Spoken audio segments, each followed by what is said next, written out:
जय हिंद। देखिए, कृषि कानून को जो वापस लिया गया है, इसको समझते हैं कैसे किसी कानून को लाया जाता है या फिर वापस कैसे लिया जाता है। संसद की जो संप्रभुता होती है, कितने अंग होते हैं इसके, और क्यों कैसे कैसे संसद के सत्र चलते हैं, बजट सत्र, मानसून सत्र, ये जो शीतकालीन सत्र जो है, इसको समझते हैं। देखिए, आर्टिकल 79 जो है हमारे संविधान का, वो संसद की चर्चा करता है। संसद जो है वो ओल्ड फ्रेंच भाषा का शब्द है, जबकि संसद की जननी हम ब्रिटेन को कहते हैं। संसद जो है हमारे देश की संप्रभुता संसद के हाथ में। सोवर्निटी मतलब होता है जिसके ऊपर दूसरे किसी का दबाव काम ना करे, वो अपनी निर्णय लेने में स्वतंत्र हो, उसे हम संप्रभु कहते हैं। जैसे कोई स्टेट अपने आप में सोवर्निटी नहीं होता है, क्योंकि उसके ऊपर सेंट्रल गवर्नमेंट का प्रेशर होता है। बट भारत सरकार की संप्रभुता संसद में, ये क्वेश्चन हमेशा पूछता है। संसद के 3 अंग होते हैं। एक राष्ट्रपति हो गया, यहाँ पे संसद का ये अंग होता है, ये राष्ट्रपति। एक लोकसभा, एक राज्यसभा। तो लोकसभा जो होता है उसका कलर आप देखेंगे तो कालीन ग्रीन कलर का, ये रेड कलर का। ये मतलब एक जनरली टीवी में दिखाएगा तो आप समझिएगा अंतर क्या है। तो लोकसभा, राज्यसभा और राष्ट्रपति, जब हम इन तीनों को मिलाते हैं तब जाके संसद बनता है। तो संप्रभुता कई लड़के कहते हैं सर राष्ट्रपति के पास होती है। अरे भैया, राष्ट्रपति खुद ही संसद का अंग है, अलग थोड़ी है। क्योंकि संसद में कोई भी चीज कब पारित होता है, लोकसभा, राज्यसभा, जब तक राष्ट्रपति साइन नहीं करेंगे। तो तीनों मिलकर संसद का निर्माण करते हैं और भारत की संप्रभुता यानी ओवरऑल डिसीजन मेकिंग पावर संसद के पास ही है। अब संसद में समझिए क्या होता है। संसद में कोई भी डिसीजन लेने के लिए एक लोकसभा, राज्यसभा, फिर राष्ट्रपति के पास साइन होता है। लेकिन जो भी लोग चुन के जाते हैं, जो मेंबर ऑफ पार्लियामेंट होते हैं यानी जो सांसद होते हैं, वो हमेशा यहाँ नहीं बैठते हैं। साल में इसकी 3 बार बैठक बुलाई जाती है। बैठक बुलाने का अधिकार राष्ट्रपति को है, जिसे संसद का आहूत कहते हैं। और खत्म करके जब वापस भेजते हैं तो उसे संसद का सत्रावसान कहते हैं। तो ये 3 बार ऐसे बैठकों को बुलाया जाता है। सबसे पहला जो हो जाता है बजट सत्र यानी बजट सेशन जो होता है, वो फरवरी से मई तक होता है। ये बहुत बड़ा होता है, इस पर सबसे ज्यादा चर्चा होती है। इसमें बजट होता है, रेल बजट, आम बजट, तब तो मैच मर्ज कर दिया गया। तो सबसे बड़ा यही सत्र होता है। इसके बाद छुट्टी होती है, 1 महीना तक किसी को नहीं आना होता है। मानसून सत्र जुलाई और अगस्त में चलता है। आप देखे होंगे 370 को हटाना हो गया, ये सब चीजें जो थी, ये मानसून सत्र में काफी ज्यादा डिसीजन लिए गए थे इसको। तो ये जुलाई से अगस्त के बीच में होता है। ये भी थोड़ा सा मतलब 1-1.5 महीने का ये भी होता है। लास्ट जो सत्र होता है शीतकालीन सत्र, नवंबर से दिसंबर, ये सबसे छोटा होता है क्योंकि लास्ट नवंबर में शुरू होता है, एकदम नवंबर बिता के ही शुरू होता है। सबसे छोटा होता है शीतकालीन सत्र। अभी जो सत्र चालू होने जा रहा है वो शीतकालीन सत्र चालू हो रहा है। तो संसद के कुल 3 सत्र होते हैं। इसी में संसद कोई भी कानून बना सकती है। 370 हटाना था तो इसी से हटा, CA/NRC लाना था तो उसी से आया। कोई भी नियम कानून आपको लाना है तो संसद में रखिए। संसद मीन्स लोकसभा, राज्यसभा और राष्ट्रपति साइन करेंगे तो ये हो सकता है कोई भी काम। लेकिन होता क्या है कि कभी कभी एक इमरजेंसी, संविधान निर्माता जब संविधान बना रहे थे तो उनको लगा कि भैया हमने तो संसद को केवल 3 सेशन ही दिए, अगर बीच में कोई बहुत इमरजेंसी आ गई और कानून बनाना पड़ गया, उस इमरजेंसी स्थिति में तब कानून कैसे बनेगा। लेट सपोज कि जैसे जून के महीने में कोई सत्र नहीं चलता है, अक्टूबर में देखेंगे कोई सत्र नहीं है, सितंबर में कोई सत्र इधर नहीं मिला है, तो जून के महीने में सपोज कीजिए कोई सत्र ही नहीं है और इमरजेंसी आ गया, तो उस स्थिति में क्या करेंगे। तो क्या देश को टूटते हुए छोड़ देंगे? नहीं।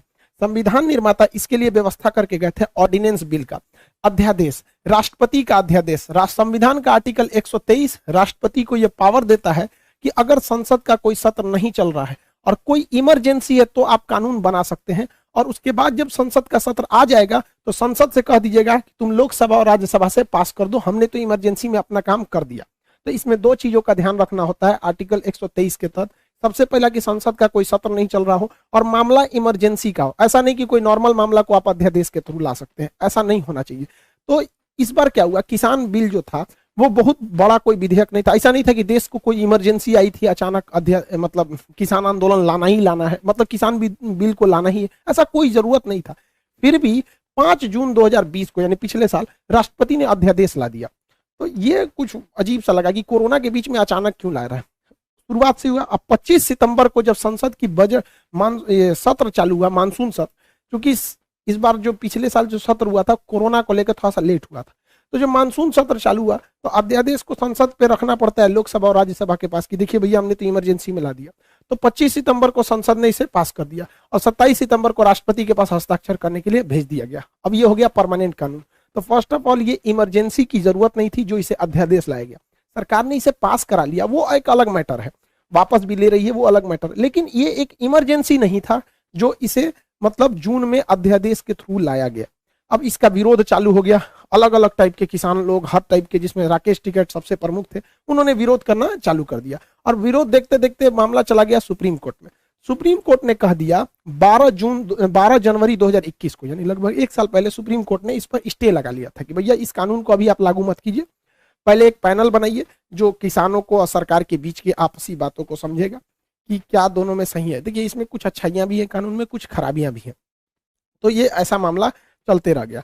सुप्रीम कोर्ट ने फाइनली एक महीना पहले यानी 22 अक्टूबर 2021 को कह दिया किसानों से कि आप प्रोटेस्ट करने का अधिकार है लेकिन आप रोड जाम नहीं कर सकते, आपको रोड खाली करना पड़ेगा। तो गवर्नमेंट ने रोड खाली भी कराया था। मेनली किसान 3 जगह बैठे थे, टिकरी बॉर्डर, सिंधु बॉर्डर और गाजीपुर बॉर्डर। वो जो यहाँ यही 3 बॉर्डर था इसमें जो दिल्ली में ये लोग एक्वायर किए हुए थे। तो बाद में इन्हें खाली भी कराया गया। कई सारे आप देखे होंगे ट्रैक्टर रैली हुई थी, कई सारी इसमें घटनाएं भी दुखद हो गई, जैसे लाल किला वाली घटना थी। तो ये कई सारी चीजें चलते रहे से, जैसे आप 26 जनवरी को देखे थे तो भारत का झंडा के पास ये धार्मिक झंडा, ये काफी चीजें थी। हालांकि मीडिया ने भी कई सारे, या सोशल मीडिया पे भी देखे होंगे, किसानों के लिए भी अगर पिज्जा खा लिया तो ऐसा लग रहा था जैसे कि क्या खा लिया भाई, पिज्जा खाने के लिए होता है, उन लोगों ने खा लिया तो क्या दिक्कत था यहाँ पर। ऐसा थोड़ी है कि बस अमीर आदमी ही खा सकता है। अच्छी बात है किसान के पास भी हर चीज अवेलेबल होना चाहिए। ऐसा थोड़ी है कि गाड़ी में बैठ रहा है तो लोग कह रहे हैं देखो 4 व्हीलर से आया है, किसान कैसे हो सकता है। मतलब क्या चाहते हैं, किसान हमेशा भूखे नंगा रहे। तो कई सारे दोनों, हालांकि ऐसा नहीं कि सरकार ने इसको सॉल्व करने की कोशिश नहीं किया था। 3 राउंड की कई राउंड की बैठक हुई थी हमारे नरेंद्र सिंह तोमर साहब जो है कृषि मंत्री, इनके साथ। अब इसमें कई ऐसी घटनाएं, राकेश टिकैत जी तो उस दिन रो भी दिए थे जब 26 जनवरी का मैटर हुआ था, तो खैर वो घटनाएं अलग थी। तो फाइनली डिसीजन ले लिया गया कि इसे वापस लिया जाएगा। यह आंदोलन पूरी तरह से अहिंसक ही था, अगर छोटे मोटे झड़पों की बात न करें तब यहाँ पे, तो अहिंसक आंदोलन ही आगे जाके सफल होता था। आजादी की लड़ाई में देखेंगे तो अहिंसक आंदोलन थोड़ा लंबा समय तक सस्टेन रहा, वही हिंसक रहा तो उसका प्रभाव तो बहुत तगड़ा था, बट एक लंबे समय तक वो नहीं चल सका। तो ये आंदोलन पूर्णतः अहिंसक ही रहा। फिर भी 600 से ज्यादा किसान भाइयों की जान गई कई अलग अलग घटनाओं में, जो कि मतलब अच्छा बात नहीं है। अब सरकार ने घोषणा किया कि इसे वापस ले लिया जाएगा, रिपील किया जाएगा। तो कब किया जाएगा, तो शीतकालीन सत्र। इस साल जो शीतकालीन सत्र चालू हो रहा है वो 29 नवंबर को चालू हो रहा है और ये जाएगा 23 दिसंबर तक, अप्रॉक्स एक महीना का डेट है मान के चलिए। इसमें संसद में ये रिपील विधेयक जाएगा। संसद को जब वापस लिया जाता है, नहीं रिपील किया जाता है, तो सेम प्रोसेस है।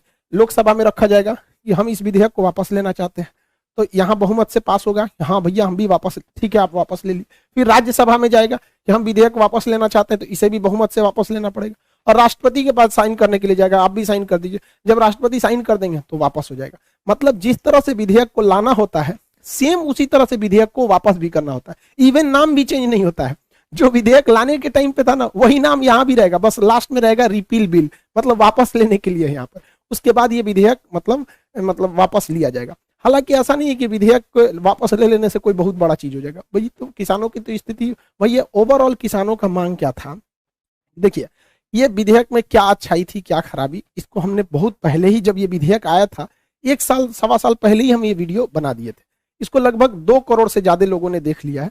अच्छाई खराबी अभी हम यहाँ डिस्कस नहीं करेंगे उसके बारे में, लेकिन फिर भी इस विधेयक के शॉर्ट टाइम बहुत सारे फायदे थे लेकिन लॉन्ग टाइम में लॉस था। कई लोग कहते हैं कि इस विधेयक के कई सारे फायदे थे, भाई हर चीज के कुछ फायदे कुछ घाटे होते हैं। ऐसा लगता है कि अगर इस विधेयक से किसानों का बहुत बड़ा फायदा होगा, तो जो कानून के तहत यहाँ लागू है वो ऑलरेडी 2006 से बिहार में लागू है। तो कौन सा बिहार के किसान बहुत आगे हो गए। दयनीय स्थिति आके बिहार के किसान को देखिएगा तो बेचारों का फसल सूख जाता है, साउथ बिहार का, नॉर्थ बिहार का बाढ़ में डूब जाता है, बहुत स्थिति खराब है। ये विधेयक में जो मेनली 3 चीजें थी कि कोई भी अब भंडारण रख सकता है, कितना भी रख सकते हैं। भैया किसान का रहने के लिए अच्छा घर नहीं होता है, कहते भी हैं घर टपकती थी उस किसान की, फिर भी वह बारिश के लिए दुआ करता था। तो किसान को अपना घर रखने का नहीं है, वो कहाँ से भंडारण कर पाएगा, तो ये तो अमीर लोग ही कर पाएंगे। दूसरा कहा गया कि आप कहीं का सामान कहीं भी बेच सकते हैं, अच्छी बात है, लेकिन एक बात बताइए, बड़ा सा भी बड़ा किसान रहेगा ना, गांव का बहुत बड़ा भी किसान यूपी बिहार महाराष्ट्र में रहेगा, तो उसके पास 200 से 300 बोरे ही अनाज हो पाएगा, यानी 1 ट्रक हो जाएगा। अब बिहार का किसान अगर 1 ट्रक अनाज अगर दिल्ली में अच्छा दाम मिल रहा है ले जाएगा दिल्ली बेचने, तो उसको 80,000 किराया लग जाएगा। भैया 10,000 का प्रॉफिट के लिए वो 80,000 किराया देने जाएगा, तो फिर यहाँ फायदा बड़ी कंपनियों को ही होगा। तो दूसरा कहा गया कि भाई आप कॉन्ट्रैक्ट फार्मिंग कर सकते हैं। तो कॉन्ट्रैक्ट फार्मिंग में है क्या कि किसान बड़े बड़े उद्योगपतियों से बात नहीं कर पाए। एक बेचारा किसान बैंक में अच्छा से खाता नहीं खुलवा पाता है, उसे कह दें केवाईसी लाइए तो पूछने लगता है अरे भैया फॉर्म भर दो, फॉर्म भर। बहुत स्थिति है इस टाइप का, और बड़ी बड़ी कंपनियां थोड़ा सा मनमानी ज्यादा कर देती हैं, ये ऑफर देंगी, ये देंगी, टर्म्स एंड कंडीशन इतना लगा देंगी कि किसान फंस जाएगा इसमें। हालांकि ये चीजें हैं, ये इतना खराब भी नहीं था यहाँ पे। ओवरऑल सबसे बड़ा डिमांड किसानों का क्या है, एमएसपी। मिनिमम सपोर्ट प्राइस की मतलब कम से कम हमारी फसल का कितना रुपया दीजिएगा, यही मेन मुद्दा होना चाहिए गवर्नमेंट के पास भी। अब गवर्नमेंट की भी एक मजबूरी है, गवर्नमेंट के पास एक्स्ट्रा पैसे बहुत ज्यादा हैं, गवर्नमेंट का खर्च बहुत ज्यादा होता है, लाखों करोड़ों का खर्च आता है बजट का। किसानों के लिए उतना पैसा नहीं है, हमारी सेना को अच्छा से बजट नहीं मिलता है, सेना को जितने पैसे दिए जाते हैं उसका 70% तो सैलरी और पेंशन में चला जाता है, 30% तो मॉडर्नाइजेशन में जाता है। अब सरकार के पास इतने पैसे नहीं है कि किसानों को उचित दाम दे सके, वरना हमको क्या मतलब बनता है कि हम अपना सामान लुधियाना बेचें कि पंजाब बेचें, क्या मतलब बनता है? हमको ये बताइए कि किस रेट में बेचना चाहिए। तो अभी भी एमएसपी पे कोई डिसीजन नहीं लिया पाएगा, और रियलिटी यही है कि गवर्नमेंट के पास इतना पैसा नहीं है कि किसानों का एमएसपी पे वो दाम खरीद सके। तो कम से कम एटलीस्ट एक दाम तो फिक्स कर देना चाहिए ना। अब जैसे टाइगर बिस्किट है या पार्ले जी बिस्किट है, गवर्नमेंट थोड़ी कहती है कि आप दिल्ली में बेचिए चाहे महाराष्ट्र में बेचिए, उसने तो दाम फिक्स कर रखा है, वैसे ही होना चाहिए। तो अभी भी किसानों का कहना है कि भैया हमारा अभी भी प्रॉब्लम सॉल्व नहीं हुआ, आपने एक विधेयक लाया था, बड़ा तामझाम से विधेयक वापस गया है। हमारा मेन मांग मतलब किसानों का मेन मांग क्या है? एमएसपी। और रियलिटी भारत में किसानों की बहुत दयनीय स्थिति है, किसानों को बस एक जगह फायदा होता है सब्जी में, और वो भी मतलब ठीक ठाक मिल गया तब, वरना ये भी खराब हो जाता है। लेकिन वैसे भी देहात में कहा जाता है कि नौकरी में सरकारी और खेती में तरकारी फायदा करता है, सब्जी में थोड़ा किसानों को ठीक ठाक फायदा हो जाता है। और इस पे गवर्नमेंट एमएसपी भी नहीं देती है, इस पे कोई कृषि कानून भी नहीं लगते हैं, तो आखिर इस पे फायदा क्यों हुआ? क्योंकि इसका एक अच्छा रेट मिल जाता है। तो किसानों को ओवरऑल विधेयक से कोई प्रॉब्लम नहीं है, किसानों को प्रॉब्लम है कि उनकी फसल का अच्छा मूल्य मिलना चाहिए। अब आप ये छोड़ दीजिए कि वियतनाम बेचना है कि जापान, आप रेट बताइए, वो किसान अपने से बेच लेगा। तो कहा जा रहा था विधेयक में कि आप यहाँ भी बेच सकते हैं, यहाँ भी रख सकते हैं, कॉन्ट्रैक्ट फार्मिंग कर सकते हैं। अरे भैया बेचेंगे कितना में ओवरऑल? इसका कहीं स्पष्ट चर्चा नहीं था। सब्जी भी बर्बाद हो जाती है। आंध्र प्रदेश का एक बार था कि टमाटर जो था 1.5 रुपये किलो बिका था, तो बेचारा क्या करेगा, किसान फेंक के चला जाता है। तो कभी कभी किसानों की भी दुर्दशा बहुत खराब है। तो फाइनली इस विधेयक को वापस लेने की घोषणा कर दी गई है और नेक्स्ट सत्र में इसे वापस ले लिया जाएगा। अब इसके साथ ही भाई स्टूडेंट सबके लिए भी एक विधेयक आया था 2019 में।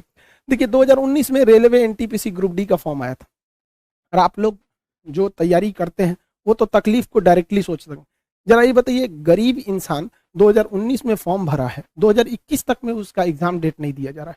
कब देगा सीबीटी 2, कब देगा, कब एनटीपीसी का फाइनल रिजल्ट, इसका रिजल्ट देगा, कब ग्रुप डी का एग्जाम लेगा रेलवे, कब? एकदम सोया हुआ है। एक तो नोटिफिकेशन डाल देता है पेंडेमिक को लेके। तो ये बड़ी दयनीय स्थिति है, सरकार इस पे भी ध्यान दे भैया। सबसे सरकार में जितने लोग बैठे हैं हम लोग को भी भाई ध्यान दीजिए। आप क्या चाहते हैं, अब हम लोग भी किसान की तरफ बैठा जाए? यहाँ पे टीचर स्टूडेंट सब परेशान है। इवन क्या है कि अब पढ़ाने में भी उस तरह का अजीब सा, लड़का पूछता है सर एग्जाम कब होगा, कितना पढ़े, उसका भी मनोबल टूट जाता है। तो सरकार को भी इस पे ध्यान देना चाहिए, एग्जाम डेट को क्लियर करे, रिजल्ट प्रॉपर टाइम से दे। आपका वो पता है कि हमको ये वैकेंसी जाते जाते 2024 आएगी, क्योंकि आया ही था ये वैकेंसी चुनाव में, क्लियर भी होगा चुनाव में। बट एटलीस्ट थोड़ा लड़कों को समझिए कि एक डेट तो कम से कम दे दीजिए। हवा में लड़का है अचानक, आपको अगर एग्जाम जनवरी में लेना है, फरवरी में लेना है, एटलीस्ट बता तो दीजिए कि भैया हम फरवरी में लेंगे, लड़का पढ़ेगा। तो अभी क्या है ना कि लड़का होपलेस भी है, उसका करियर भी खराब होगा। पता चला कल को आप अनाउंस कर दिए 15 दिसंबर से एग्जाम, तो अजीब हो जाएगा ना। आप बता दीजिए कि हम कब देंगे, हम कौन सा किससे मांगेंगे, अपने रेल मंत्रालय से ही तो बोल रहे हैं, तो समझना चाहिए वहां पे। और लड़कों को भी कहते हैं पढ़ाई कंटिन्यू रखिए। अब बहुत जल्दी सारे टीचर्स लोग आपस में हम सब डिस्कस कर रहे हैं, सारे टीचर्स डिस्कस कर रहे हैं, सब लगे हुए हैं। अब हम लोग की भी अपनी एक लिमिटेशन है, पूरी गवर्नमेंट भी बहुत जल्दी डिसीजन लेगी, तो आप पढ़ाई से भी पीछे नहीं हटिएगा। ये बुक्स जो थी भाई, ये बुक्स हम लोगों ने इसे ऑल ओवर इंडिया तक पहुंचा दिया। छत्तीसगढ़, उड़ीसा और महाराष्ट्र के लड़कों का कहना था कि सर हमारे यहाँ नहीं आया। साउथ इंडिया के लड़कों का स्पेशली डिमांड था कि सर ये बुक हमको इंग्लिश में चाहिए, हम इसको इंग्लिश ट्रांसलेट करा रहे हैं, 10 से 15 दिन में इसका इंग्लिश वर्जन भी आ जाएगा। ये एकदम यूनिक बुक है, क्योंकि इसमें चैप्टर वाइज भी है और एग्जाम वाइज भी क्वेश्चन है। आपको चाहते हैं कि अगर आपको एसिड एंड बेस से किस एग्जाम में किस टाइप के क्वेश्चन पूछते हैं, वो हर चीज इसमें अवेलेबल है। एक बार इसको खोल के जरूर देखेंगे लोग, समझ में आ गया। और एक बात और, ये देखिए भाई, छत्तीसगढ़ का हरदी बाजार है एक ठो कोरबा में, वहां के हैं तुकेश कुमार जी। भाई आपको बहुत बहुत थैंक यू। लेकिन एक चीज है, शिकायत भी है, इतना बड़ा गिफ्ट मत भेजा कीजिए भाई। आप लोग स्टूडेंट लोग हैं, आपका जॉब हो जाए, आप लोग माता पिता का सेवा कीजिए। इतना हैवी हैवी गिफ्ट देंगे कि उठेबे नहीं करेगा। आपका रिजल्ट हो जाए, पढ़ाई लिखाई कीजिए, माँ बाप का नाम रोशन कीजिए, हम लोग के लिए वही सबसे बड़ी गुरु दक्षिणा है। फिर भी आपने जो भेजा उसे दिल से स्वीकार करते हैं, आपका धन्यवाद करते हैं। आप छत्तीसगढ़ से हैं, तुकेश कनवार जी, हरदी बाजार कोरबा छत्तीसगढ़ से, ठीक है। लेकिन हम सबसे कहते हैं भाई इतना हैवी हैवी नहीं भेजा कीजिए, आपका रिजल्ट हो जाए, हमारे लिए सबसे बड़ी गुरु दक्षिणा है। आई होप आप सारा टॉपिक समझ गए होंगे। मिलेंगे नेक्स्ट क्लास में। जय हिंद।